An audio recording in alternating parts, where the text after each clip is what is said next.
வணக்கம். சுப்பிரமணியம் யோகாமணி சேனலுக்கு உங்களை அன்புடன் வரவேற்கிறேன்.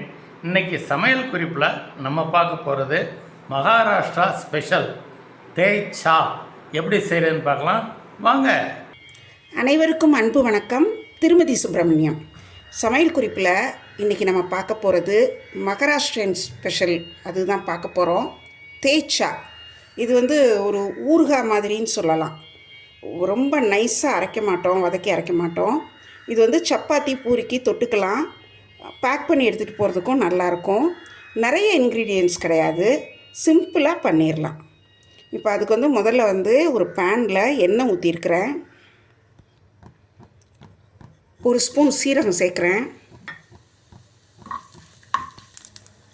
ஒரு டேபிள் ஸ்பூன் அளவு உரிச்ச பூண்டு, அதையும் இந்த சீரகத்தோடு சேர்த்து வதக்குறேன். பச்சை மிளகாய் ஒரு டேபிள் ஸ்பூன் அளவு சின்ன சின்ன துண்டுகளை நறுக்கியிருக்கேன். இது வதக்கிறப்போ ஜாக்கிரதையாக வதக்குங்க. என்னதான் நறுக்கி போட்டால் கூட கொஞ்சம் வெடிக்கிறதுக்கு சான்ஸ் இருக்குது. அதனால் லோ ஃப்ளேமில் வச்சு நல்லா கிளறி விட்டு வதக்குங்க. மிளகா பூண்டு ரெண்டுமே நிறம் மாறிடுச்சு. இப்போ நான் என்ன பண்ணுறேன்னா, அடுப்பை அணைச்சி வச்சுட்டு இதுக்கு தேவையான உப்பையும் இதில் சேர்த்துட்டு நிலக்கடலை இதே அளவு, அதாவது பூண்டு மிளகா ரெண்டும் என்ன அளவு இருந்துச்சோ ஒரு டேபிள் ஸ்பூன் அளவு வறுத்த நிலக்கடலையை சேர்க்குறேன். ஆக்சுவலி இப்போ நீங்கள் வறுக்காத நிலக்கடலைன்னா அந்த பச்சை மிளகாயை வதக்கிறதுக்கு முன்னாடி நிலக்கடலையும் போட்டுடலாம். போட்டு நல்லா வறுக்கலாம். வறுத்த கடலைங்கிறதுனால நான் அடுப்பை அணைச்சிட்டு போட்டிருக்கேன். ஸோ இந்த எண்ணெய் கொஞ்சம் சூடாக இருக்கிறதுனால இதோடு நான் இந்த பச்சை கொத்தமல்லியும் சேர்த்து நல்லா கிளறி விடுறேன். இது நல்லா ரொம்ப நல்லா எல்லாம் சேர்கிற மாதிரி கிளறி விடுறப்போ இந்த கொத்தமல்லியும் கொஞ்சம் சேர்ந்து நல்லா வதங்கிடும். இது எல்லாம் சேர்ந்து நல்லா ஆறணும்.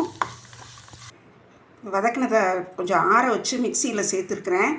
தண்ணி ஊற்றாமல் இதை ரொம்ப நைஸாக அரைக்காமல் 1-2 அரைச்சி எடுத்துகிட்டு வரேன். பாருங்கள், இப்படி 1-2 தான் இருக்கும். இது நைஸாக நம்ம துவையல் மாதிரி அந்த மாதிரி விழுதாலாம் அரைக்க வேணாம். தண்ணியும் ஊற்றலை. இதை அப்படியே எடுத்து நம்ம பரிமாறத்துக்கு சாப்பிட்றதுக்கு யூஸ் பண்ணிக்கலாம். சப்பாத்தி பூரிக்கு நல்லா மேட்ச் ஆகும். ஒரு வித்தியாசமான ஃப்ளேவரில் நல்லாயிருக்கும். ஃப்ரிட்ஜில் வச்சு நம்ம யூஸ் பண்ணோன்னா ஒரு 4 days வரைக்கும் கூட நல்லாயிருக்கும். இன்றைக்கி நான் கொஞ்சமாக தான் செஞ்சுருக்கிறேன். நீங்களும் இது செஞ்சு பாருங்கள், ரொம்ப நல்லாயிருக்கும். வித்தியாசமான டேஸ்ட்டில் ரொம்ப நல்லாயிருக்கும். இப்போ இதை எடுத்து பரிமாறிடலாம். கொஞ்சம் ஒரு வித்தியாசமான டேஸ்ட்டில் மகாராஷ்டிரியன் ஸ்பெஷல் தேய்ச்சா ரெடி ஆயிடுச்சு. நீங்களும் செய்து பாருங்கள். ரொம்ப சீக்கிரம் செய்திடலாம். ரொம்ப குறைவான ஒரு பொருட்கள் தான் தேவைப்படும். செய்து பார்த்துட்டு எப்படி இருந்துச்சுன்னு சொல்லுங்கள். இந்த வீடியோவை லைக் பண்ணுங்கள், ஷேர் பண்ணுங்கள். எங்கள் யோகாமணி சேனலுக்கு சப்ஸ்கிரைப் பண்ணுங்கள். நன்றி, வணக்கம்.